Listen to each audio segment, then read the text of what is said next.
Hello my dear candidates, कैसे हैं आप सब लोग। तो आप सबको पता है आपके लिए गुड न्यूज़ है।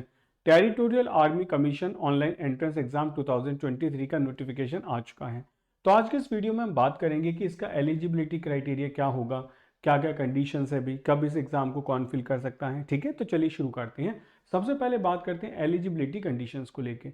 अगर हम बात करें नेशनलिटी की, तो कौन इस फॉर्म को भर सकता है। Any citizens of India male और फीमेल इस फॉर्म को भर सकते हैं। यानी कि अगर आप इंडिया के सिटीजन हैं, मेल या फीमेल में कुछ भी, तो आप इस फॉर्म के लिए यानी कि इस पोस्ट के लिए अप्लाई कर सकते हैं।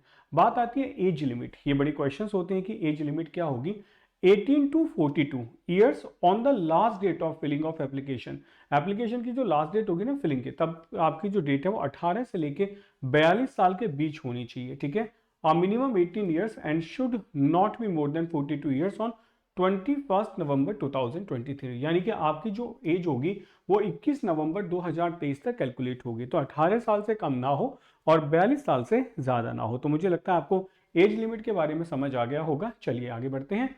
आगे बात करते हैं एजुकेशनल क्वालिफिकेशन को लेके। बिल्कुल सही बात है। ऐसे कौन कैंडिडेट होते हैं जिनकी एजुकेशनल क्वालिफिकेशन क्या हो, जो इस पोस्ट के लिए अप्लाई कर सकते हैं। तो graduate from any recognised university. अगर आप किसी भी रिकॉग्नाइज्ड यूनिवर्सिटी से ग्रेजुएट हैं तो आप इस पोस्ट के लिए अप्लाई कर सकते हैं। ओके, अब बात आती है फिजिकल स्टैंडर्ड्स क्या क्या होना चाहिए।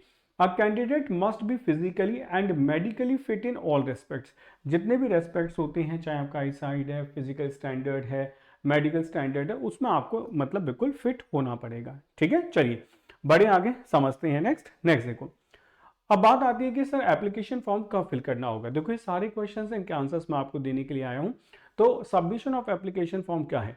The online registration and application can be filled from 23 अक्टूबर 2023 से लेके 21 नवंबर 2023 तक आप ये एप्लीकेशन फिल कर सकते हैं। ठीक है, तो ये टाइम होगा आपके सबमिशन का एप्लीकेशन को लेके। चलिए बढ़े आगे और चीजें समझते हैं कि क्या क्या आपके इसमें आया है। अब बात आती है standards and syllabus of the examination. इस एग्जाम का सिलेबस क्या क्या होगा। आप देखें, इसमें जो बाकी एग्जाम्स में बेसिक सब्जेक्ट्स पूछे जाते हैं बिल्कुल वही हैं। रीजनिंग है, एलिमेंट्री मैथमेटिक्स है, जनरल नॉलेज है, इंग्लिश है। तो अगर हम देखें टाइम अलॉटेड है 2 आवर्स, 2 घंटे का आपका टेस्ट होगा, जिसमें नंबर ऑफ क्वेश्चन देखे जाए तो हर सब्जेक्ट से 25 क्वेश्चन है। और अगर मार्क्स की बात करें तो बेटा 100 मार्क्स, यानी कि 100 क्वेश्चन 100 मार्क्स। एक क्वेश्चन एक नंबर का होगा, 2 घंटे का अलॉटेड टाइम होगा। तो आप देख सकते हैं इसमें रीजनिंग है, एलिमेंट्री मैथमेटिक्स है, जनरल नॉलेज, इंग्लिश, जो बेसिक सब्जेक्ट्स होते हैं वही यहाँ भी पूछे जाते हैं। तो इसका मतलब तैयारी करने के लिए कुछ स्पेशल हमें कोई नया सब्जेक्ट नहीं पढ़ना है। चलिए तो समझते हैं बाकी सब्जेक्ट्स में क्या क्या आता है, थोड़ा सा नजर डालते हैं। अब जो रीजनिंग है, the question paper will be design to test the candidates ability to complete sequence. जो सीक्वेंसेस होती हैं, making logical conclusion based on simple patterns of numbers, statements, figures, letters etcetera, as may be expected to of a rational thinking person without any special study of the subject. ठीक है, कोई special study नहीं है, बस आपके थोड़ा figures, statements और letters के बारे में आपको नॉलेज होनी चाहिए। ओके, चलिए नेक्स्ट सब्जेक्ट देखते हैं।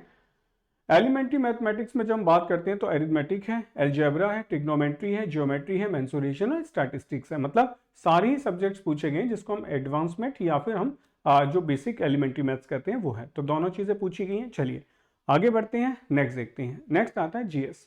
बेटा जीएस में क्या है, देखो जीएस एक थोड़ा वाइड सब्जेक्ट होता है। ठीक है, तो general knowledge including knowledge of current events, यानी कि पूरा करंट अफेयर्स आपसे पूछा जाएगा।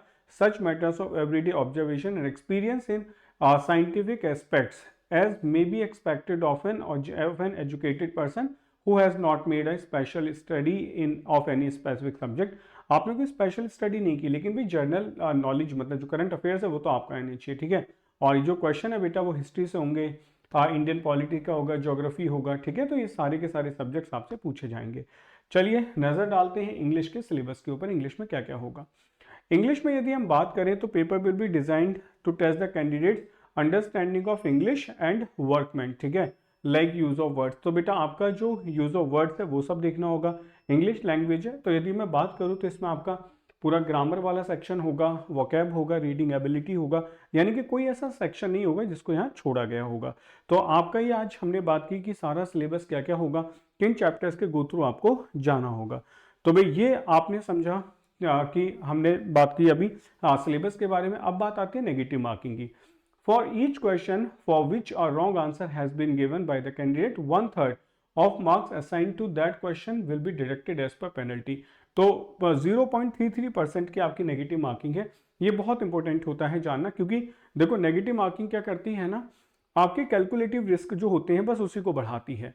नेगेटिव मार्किंग नहीं है तो आप कुछ भी चांसेस ले सकते हैं, लेकिन जब नेगेटिव मार्किंग आ जाती है तो हम कैलकुलेटिव रिस्क ही ले सकते हैं कि भाई ये क्वेश्चन है, ए बी ऑप्शन नहीं है, सी और डी में से एक होगा, तभी मैं आंसर को मार्क करता हूँ। ठीक है, तो नेगेटिव मार्किंग का एक बहुत अच्छा इंपैक्ट होता है, तो इसका जरूर ध्यान रखेंगे। ठीक है, ये 0.33% का आपके पेपर में होगा। चलिए बढ़ते हैं आगे। नेक्स्ट देखते हैं सिलेक्शन प्रोसीजर क्या होगा। देखो ऑनलाइन एंट्रेंस एग्जाम होगा आपका सबसे पहले, उसके बाद psychological aptitude test and intelligence test होगा, इसके बाद ही बेटा आपका सिलेक्शन होगा।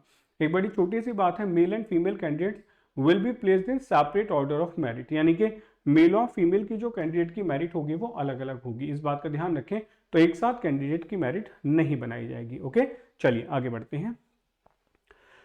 तो भाई आज हमने जाना, मैं एक बार आपको रिव्यू कर देता हूं। आज हम समझे, इस वीडियो में आपको देखने के लिए मिला कि कौन कौन बच्चे एलिजिबल हैं। ठीक है, क्या आपकी एज लिमिट होगी, एलिजिबिलिटी क्राइटेरिया क्या होगा, यानी कि क्वालिफिकेशन क्या हो सकती है। उसके बाद हमने बात की कि आप फॉर्म्स को कब से कब तक फिल कर सकते हैं और कौन कौन से सब्जेक्ट्स हैं। तो इन सब की स्टडी करने के बाद, इस सबको समझने के बाद आपको समझ आ गया होगा कि फॉर्म भरने लायक आप हैं या नहीं है। यदि आप इस क्राइटेरिया में सेट होते हैं तो आप आज इस फॉर्म को भरें और बाकी सारे सब्जेक्ट्स, बेसिक वाले सब्जेक्ट्स हैं, अपनी तैयारी करना शुरू करें। हाँ, एग्जाम की यदि मैं बात करूं तो एग्जाम बेटा दिसंबर का जो 3rd and 4th वीक है, ओके, वहां बेटा टेंटेटिव डेट है, तो दिसंबर में ये एग्जाम होगा 2023 के। तो आपके पास अच्छा खासा टाइम है, तो फॉर्म भी फिल करें और अपनी तैयारी को शुरू करें। तो ऐसी इंफॉर्मेटिव वीडियोस के लिए हमारे साथ बने रहें।